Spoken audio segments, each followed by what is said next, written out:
청년대학부 비전의 삼각불 또 삼각기둥 우리가 살펴보고 있는데 지금까지는 그 삼각기둥 우리 빙산의 수면 하에 있는 그 부분에 대해서 이야기했습니다. 일종의 이제 그 삼각불 그러니까 비전 자체입니다, 사실. 근데 이 비전을 이루려고 하는 그 사람들이 중요하기 때문에 또 그것 자체를 비전으로 삼아서 도와줘야 되기 때문에 삼각기둥에 대한 것을 했던 것이고, 삼각기둥적인 것들이 잘 된 사람들이라고 한다면 다음 그 이 삼각불 이것이 정말 추구해야 될 비전, 성취해야 될 그 비전이죠. 물론 저는 아까도 말씀드렸듯이 삼각불은 전체 삼각기둥과 뿔의 한 불과 10% 내지 5%에 해당될지 모른다고 생각합니다. 그렇지만 이것이 결국은 방향을 제시해 주는 거기 때문에 또 중요하다고 생각합니다. 기초가 잘 되어 있지만 과연 한국적인 그 컨텍스트 속에서 무엇에 기여해야 될지를 모르는 그런 크리스천들도 굉장히 많이 있기 때문에 그렇습니다. 특별히 과거의 한국의 어떤 그 역사가 막 급변하는 상황 속에서 크리스천들이 때로는 한국 사회에 기여하지 못하는 그런 경우들도 많이 있었습니다. 그런 가운데 오늘 우리 한국 사회에 우리 크리스천들이 배출되어서 무엇을 어떻게 기여할 것인가. 그러기 위해서는 저는 이 성서한국, 또한 통일한국, 또 선교한국의 이 삼한국의 이 비전을 가질 수 있도록 도와주는 것이 중요하다고 생각하는데, 우선은 그러한 비전을 가질 필요성을 성경적인 그런 관점에서 좀 살펴봤으면 합니다. 저는 에스겔서 36장부터 39장까지의 그 내용이 굉장히 중요하다고 생각합니다. 어쩌면 그 이스라엘 백성들이 그 바벨론의 포로로 끌려갔을 때의 상황에서 들었던 그 말씀들이 오늘날 우리 한국교회의 젊은이들에게 꼭 필요한 들어야 될 말씀이라고 저는 생각하고 있기 때문에 그렇습니다. 에스겔서에서 가장 유명한 챕터는 어떤 챕터입니까? 37장이죠. 거의 마른 뼈다귀 환상. 마른 뼈다귀 꾹이 아니고 마른 뼈다귀 환상입니다. 여러분 에스겔서 37장을 보시게 되면은 거기에 마른 뼈다귀들의 그 상황과 관련해서 쭉 나오죠. 아주 말라있는, 그들이 질비하게 널려있는 그러한 곳이 어떤 골짜기로 이야기하겠지만 그것은 사실 바벨론을 이야기하는 것이죠. 제가 에스겔서 37장 11절 말씀을 읽어드립니다. 또 내게 이르시되 인자야, 이 뼈들은 이스라엘 온 족속이라. 그들이 이르기를 우리의 뼈들이 말랐고 우리의 소망이 없어졌으니 우리는 다 멸절되었다 하느니라 하면서 그 골짜기에 있는 뼈들이 바로 이스라엘 족속, 바벨론에 와 있는 이스라엘 족속이라고 이야기하고 있습니다. 그들이 바벨론 땅에 존재하고 있는 하나님의 백성이지만 그들을 다 말랐다라고 얘기하고 있습니다. 마른 뼈다귀가 왔다라고 얘기하고 있습니다. 굉장히 의미심장한 지적이라고 저는 생각합니다. 그리고 에스겔서 37장 2절에 그 환상의 초입 부분에 보게 되면 이렇게 얘기합니다. 나를 그 뼈 사방으로 지나게 하시기로 본즉 그 골짜기 지면에 뼈가 심이 많고 아주 말랐더라 해서 그 상태가 아주 심각한 것에 대해서 이야기하고 있습니다. 이 마른 뼈들이 하나님의 살아있는 큰 군대로 변하는 그 이적에 있어서 이제 그 주도적인 존재가 누구인지를 여러분들 한번 보시기 바랍니다. 37장 1절에 여호와께서 권능으로 내게 임하시고 그 신으로 나를 데리고 가서 골짜기 가운데 두셨는데 거기 뼈가 가득하더라 해서 여호와 하나님이 주도적으로 에스겔에게 보여주는 것을 보게 됩니다. 그 다음에 4절부터 6절 말씀을 읽어보시면 여기가 누가 주도적인지, 이 뼈들을 살려내는데 누가 주도적인지 하는 것을 보게 됩니다. 또 내게 이르시되 너는 이 모든 뼈에게 대언하여 이르기를 너희 마른 뼈들아 여호와의 말씀을 들을지어다. 주 여호와께서 이 뼈들에게 말씀하시기를 내가 생기로 너희에게 들어가게 하리니 너희가 살리라. 너희 위에 힘줄을 두고 살을 입히고 가죽으로 덮고 너희 속에 생기를 두리니 너희가 살리라. 또 나를 여호와인 줄 알리라 하셨다 하라. 자, 여기 보게 되면은 여호와 하나님이 내가 어떻게 하겠다, 저들을 살리겠다 하는 그런 것에 대해서 이 주도적으로 행하시는 모습을 보게 됩니다. 또 10절 말씀을 제가 봅니다. 이에 내가 그 명대로 대언하였더니 생기가 그들에게 들어가며 그들이 곧 살아 일어나서 서는데 극히 큰 군대더라. 이 생기가 들어간 것, 하나님의 성령이 들어가며 그들이 큰 군대로 바뀌게 되었습니다. 즉 하나님이 주도적으로 일하심으로 저들이 이적을 경험하는 그것을 보게 됩니다. 또 12절 이하에 보게 되면은 이 마른 뼈다귀 환상에 대한 해석이 또 나오죠. 그러므로 너는 대언하여 그들에게 이르기를 주 여호와의 말씀에 내 백성들아 내가 너희 무덤을 열고 너희로 거기서 나오게 하고 이스라엘 땅으로 들어가게 하리라. 내 백성들아 내가 너희 무덤을 열고 너희로 거기서 나오게 한즉 너희가 나를 여호와인 줄 알리라.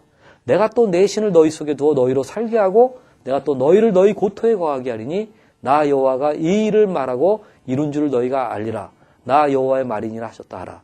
여러분 여기 보게 되면은 내가 어떻게 하리라 하면서 여호와 하나님이 그 이적을 행하심에 있어서 가장 주도적인 존재라고 하는 사실을 분명하게 이야기하고 있습니다. 여러분 이 점을 분명하게 아셔야 됩니다. 바벨론 땅에 있었던 이스라엘 백성들이 본토로 돌아가게 되는 그 기적과 같은 일들을 하는 데 있어서 가장 중요한 주도적인 존재는 하나님 자신이었습니다. 이 부분을 명확하게 해야 됩니다. 그렇기 때문에 이것은 근본적으로 하나님의 일입니다. 그런데 이러한 하나님이 이렇게 행하시는 데 있어서 동기가 된 게 뭔가, 주 모티브가 뭐냐 하는 것입니다. 우리가 37장에서는 시청각 교육으로 이 환상을 보여주지만 36장에서는 이론적으로 먼저 말씀하셨던 것을 보게 됩니다. 거기에 보게 되면은 36장 22절부터 23절에 이런 말씀이 나옵니다. 그러므로 너는 이스라엘 족속에게 이르기를 주 여호와의 말씀에 이스라엘 족속아 내가 이렇게 행함은 너희를 위함이 아니요 너희가 들어간 그 열국에서 더럽힌 나의 거룩한 이름을 위함이라. 열국 가운데서 더럽힘을 받은 이름 곧 너희가 그들 중에서 더럽힌 나의 큰 이름을 내가 거룩하게 할지라. 내가 그들의 목전에서 너희로 인하여 나의 거룩함을 나타내리니 열국 사람이 나를 여호와인 줄 알리라. 주 여호와의 말이니라. 여기 보게 되면은 우리 하나님이 바벨론 땅에 있는 이스라엘 백성들을 다시 살려내고 큰 군대처럼 만들어가지고 본토로 돌아오게 하는 일을 할 텐데 그 일을 하는 그 모티브가 나와 있습니다. 저들 때문이 아닙니다. 여호와의 이름 때문입니다. 여호와 하나님의 이름을 그들에게 두셨기 때문에 즉 여호와의 브랜드 때문에 그 브랜드 보호 차원에서 저들을 그 브랜드를 갖고 있는 저들을 살려내는 그와 같은 일들을 하신다는 것입니다. 그러니까 이스라엘 백성들이 각성되고 부흥돼서 돌아가가지고 제대로 된 이스라엘을 건설하는 데 가장 중요한 주도적인 존재는 하나님이셨고 또 그 일을 행할 때 기본적인 동기는 하나님의 이름 때문에 그랬던 것입니다. 바로 이 사실을 우리가 좀 명확하게 아는 것이 더 중요하다고 생각합니다. 이스라엘 백성들이 바벨론 땅에 있다가 본토로 돌아가서 이스라엘을 다시 건설하는 데에는 가장 주도적인 존재가 하나님이셨습니다. 그리고 그 모티브가 하나님의 이름 때문에 그랬습니다. 그렇다면 이러한 일들을 일으키는 데 있어서 강력한 그 원동력과 추진력이 된 것이 무엇인가? 우리가 에스겔서 36장 26절부터 27절에 보면은 나와 있고 또 37장에서도 우리 그 힌트를 얻습니다. 제가 먼저 36장 27절부터 27절을 읽어드립니다. 또 새 영을 너희 속에 두고 새 마음을 너희에게 주되 너희 육신에서 굳은 마음을 제하고 부드러운 마음을 줄 것이며 또 내 신을 너희 속에 두어 너희로 내 율례를 행하게 하리니 너희가 내 규례를 지켜 행할지니라. 그러니까 하나님의 신을 하나님의 영을 즉 성령을 부으셔서 즉 하나님의 이름을 두신 하나님의 백성들에게 하나님의 영을 부으셔가지고 그들이 군대로 일어나게 되는 그 사실을 이야기하는 것이죠. 또 에스겔서 37장 9절 10절의 그 마른 뼈다귀 환상 중에 보게 되면은 그 1차 대원이 있어서 마른 뼈다귀들이 일어나서 어떤 살을 입고 어떤 모양을 갖췄습니다. 그러나 그들이 살아 움직이지 못했습니다. 2차 대원 후에 그들이 움직이게 되었는데 2차 대원의 그 내용을 제가 읽어드립니다. 또 내게 이르시되 인자야 너는 생기를 향하여 대언하라. 생기에게 대언하여 이르기를 주 여호와의 말씀에 생기야 사방에서부터 와서 이 사망을 당한 자에게 불어서 살게 하라 하셨다 하라. 이에 내가 그 명대로 되어나였더니 생기가 그들에게 들어가매 그들이 곧 살아 일어나서 서는데 극히 큰 군대더라.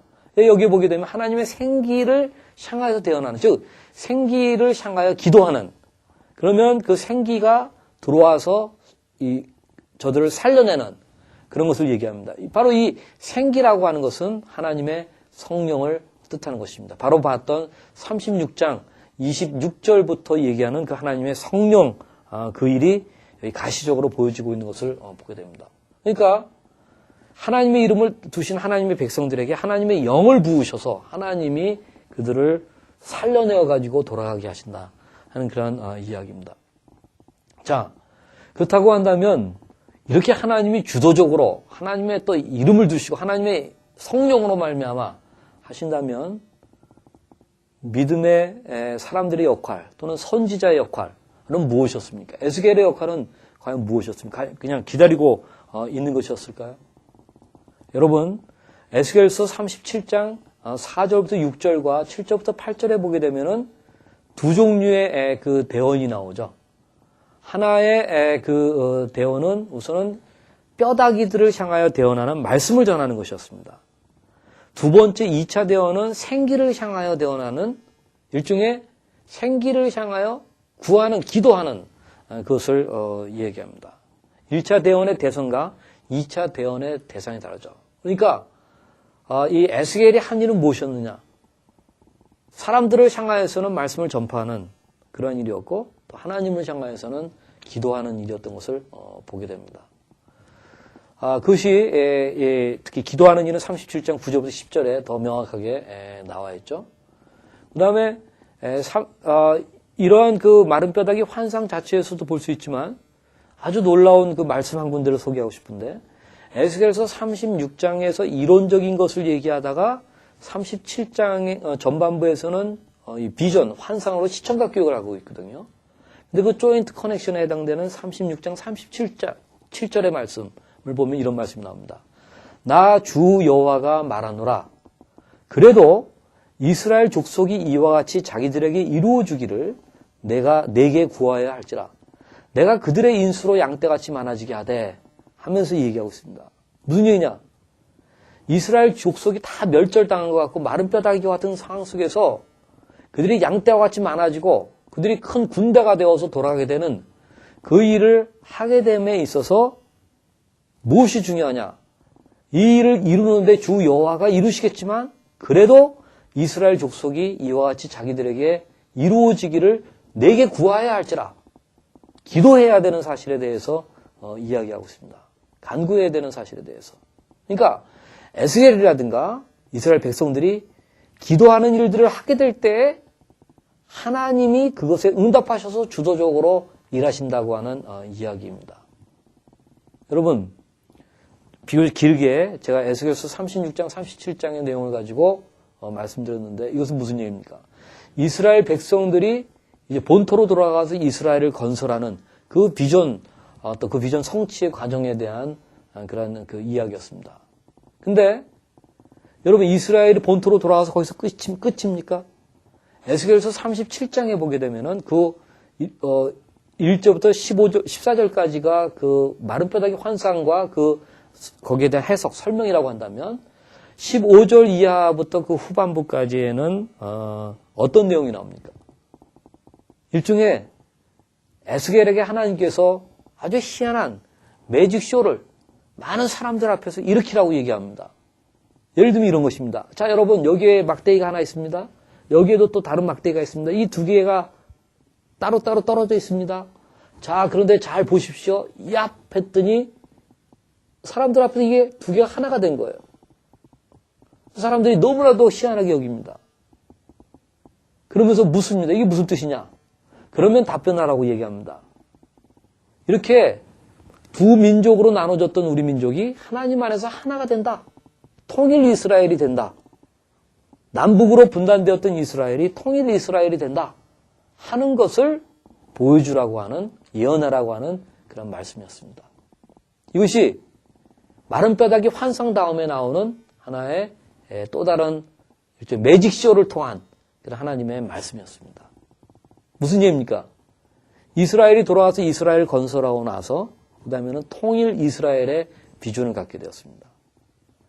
그러면 37장에서 그렇게 끝나는가? 그것이 아니라 38장과 39장으로 이어지는데 38장, 39장이 좀 긴 내용이 나옵니다. 거기에 보면 주된 이 모티브가 뭐냐면은 돌아간 이스라엘에게 옥과 같은 아주 강력한 이방의 적들이 쳐들어오게 되는데 그들이 쳐들어오게 되는 이유가 뭐냐면은 우리 하나님께서 그 예루살렘을 향하여 몰려오는 그 이방적 그들이 몰려왔을 때 이스라엘 백성들을 치기 때문에 하나님이 개입하셔서 저들을 치는 그것을 얘기하고 있습니다.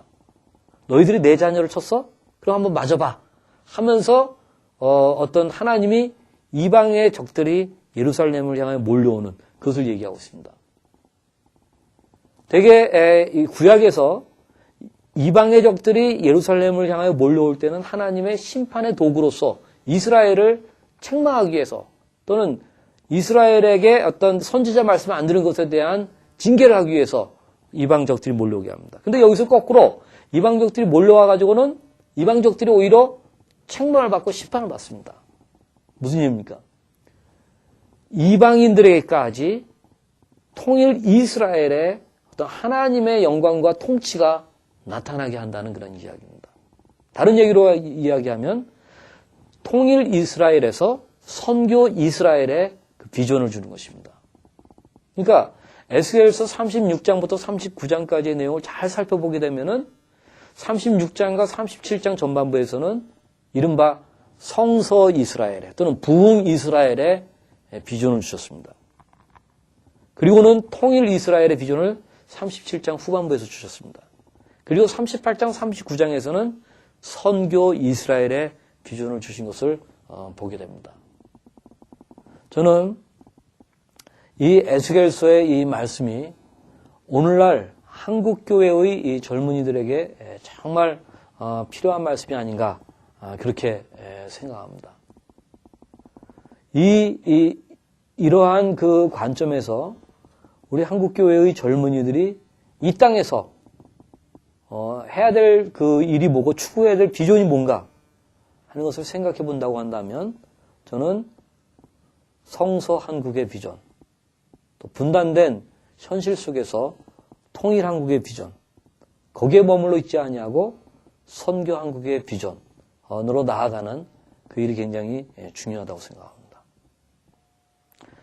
예, 성서 한국, 또한 통일 한국, 선교 한국, 오늘날 젊은이들이 크리스찬 젊은이들이 누구나 공감할 수 있는 저는 비전이라고 생각합니다. 청년대학부에서는 이런 3한국을 향한 비전이 좀 제시될 필요가 있습니다.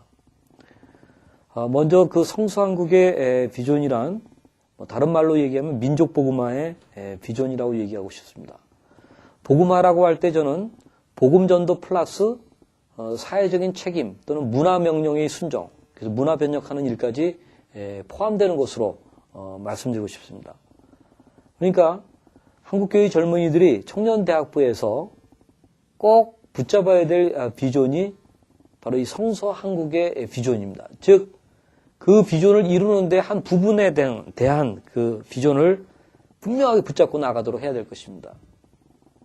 또 예를 들면 직장 복음화의 비전을 갖는다든가, 어린이 복음화의 비전을 갖는다든가, 노인 복음화의 비전을 갖는다든가, 또는 지역사회 복음화의 비전을 갖는다든가, 청년대학부를 통하여서 평생 동안 자기가 집중해서 성취해 나갈 그런 성서한국의 비전, 그 부분적인 비전들을 꼭 붙잡고 나가도록 도와야 된다고 하는 이야기입니다. 이 성서한국의 비전을 갖지 않으면 청년대학부 한때에 열심히 있는 활동으로 그냥 끝나고 말 수가 있습니다. 청년대학부는 사실상 평균적으로 우리 젊은이들이 2, 3년 머물다 가는 곳입니다. 평생을 살아가야 될 그런 삶이 있습니다. 그들이 평생 동안 그 비전의 사람으로 살아갈 수 있도록 돕기 위해서 특별히 성서 한국의 비전, 이것을 잘 심어주는 것이 굉장히 중요합니다. 그래서 저는 우리 젊은이들이 청년대학부를 떠날 때 나는 뭐뭐뭐 복음화의 비전이 있다 라고 말할 수 있어야 된다고 생각합니다. 저 개인에게 있어서는 아까 말씀드렸듯이 지성사의 복음화의 비전이 있습니다. 그래서 저는 젊은이들을 대상으로 씨름하는 삶을 나름대로 일관되게 살아가고 있는 것입니다. 저는 우리 젊은이들이 청년대학부에서 이 성서한국의 비전을 가지고 지속적으로 살아가는 그 모습을 볼 수 있도록 해야 된다고 생각합니다. 또 진정한 의미의 성서한국의 비전 성취는 통일한국으로 이어지지 않을 수가 없습니다. 정말 예수 그리스도의 복음이 우리 민족 전체에게 퍼진다고 한다면 그것은 평화의 복음이 분단된 조국의 현실 속에서 통일을 가져오도록 하는 데 기여하는 것을 의미할 것입니다.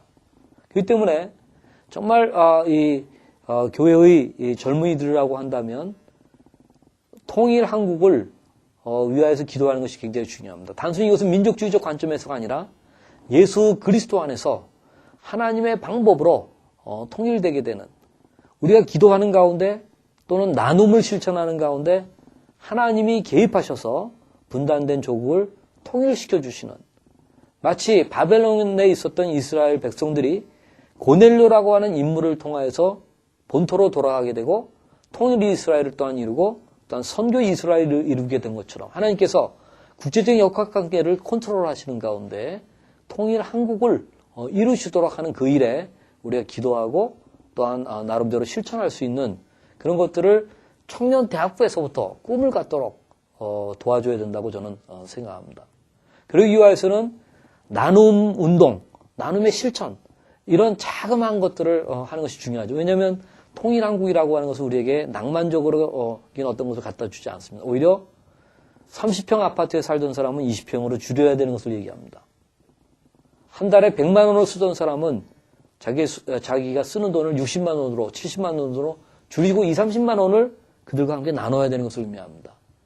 그렇다면 통일되기 전에 우리가 청년대학부 안에서 이 나눔을 실천하는 그 일을 준비하는 일이 얼마나 중요하겠습니까? 이것이 바로 통일한국의 비전을 성취하는 구체적인 방법입니다. 또 선교한국의 비전이라는 것이 무엇입니까? 여러분, 통일한국을 이루는데 거기서 끝난다면 그것은 민족주의의 한 모습 아니고 무엇입니까? 거기서 끝나는 것입니다.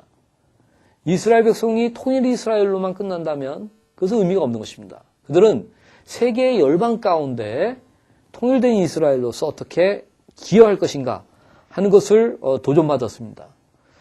또 그러한 도전을 잘 감당하지 못했을 때 그들은 유리방황하는 그런 어려운 민족이 됐던 것을 우리는 잘 알고 있습니다. 여러분, 선교 한국의 비전이라는 것은 무엇입니까? 통일한국이 되어서 우리 민족이 그저 잘 먹고 잘 사는, 우리끼리 잘 사는 그것으로 끝나는 것을 말하는 것이 아니라 우리 민족이 모든 민족의 일원으로서 그러나 그들에게 복음을 전하고 평화를 가져다주고 그리스도의 샬롬을 실천해 줄 수 있는 도구로서 쓰임받는 민족이 되는 그것을 얘기합니다. 우리가 그저 잘 먹고 잘 살아서 우리 물건 많이 팔아먹고 어떤 산업 폐기물 같은 거 다른 열방에다가 전달하고 우리끼리만 잘 사는 그런 식의 오늘날 강대국의 그러한 모습이 아니라 정말 이 선교 한국, 정말 다른 민족을 우리가 종으로서 섬기고 그들을 세워주고 그들에게 평화를 가져다주고 그들에게 번영을 가져다주는 그러한 그 크리스찬들의 모습으로 서야 된다고 하는 이야기입니다. 이것을 위하여서 우리 청년대학부에서는 단기 선교 여행을 같이 가본다든가 단기 선교 학교 같은 것들을 운영해 본다든가 또는 멀리 외국으로 나가지 않는다 할지라도 우리가 전철 표 한 장만 끊어가지고 공단 지역에 가가지고 외국인 근로자들을 섬긴다든가 또 외국인들에 대해서 우리가 어떤 친절하게 돕고 그들이 복음을 알고 교회를 알 수 있도록 관계를 맺는다든가 하는 그런 일들을 말하는 것입니다. 그래서 우리 젊은이들이 청년대학부에 있는 동안에는 이 월드 크리스찬, 세계를 품은 크리스찬으로 변해서 나갈 수 있도록 하는 것이 선교한국의 비전이라고 얘기할 수 있습니다. 물론 이 큰 비전을 이루기 위해서는 구체적인 미션이 있어야 됩니다. 비전 앤 미션.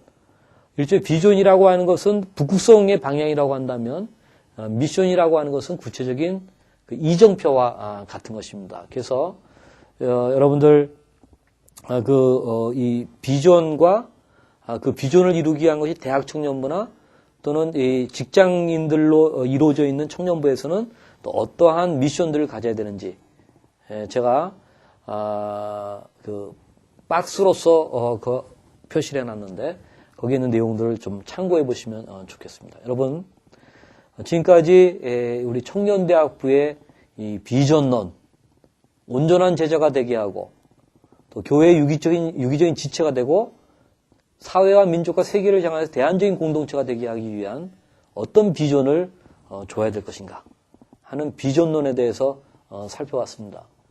여러분들이 이 비전 삼각뿔과 삼각기둥을 좀 잘 이해하시면 여러분들 공동체에 맞는 또 비전 제시를 하는 데에 큰 도움을 얻을 수 있으라고 저는 확신합니다.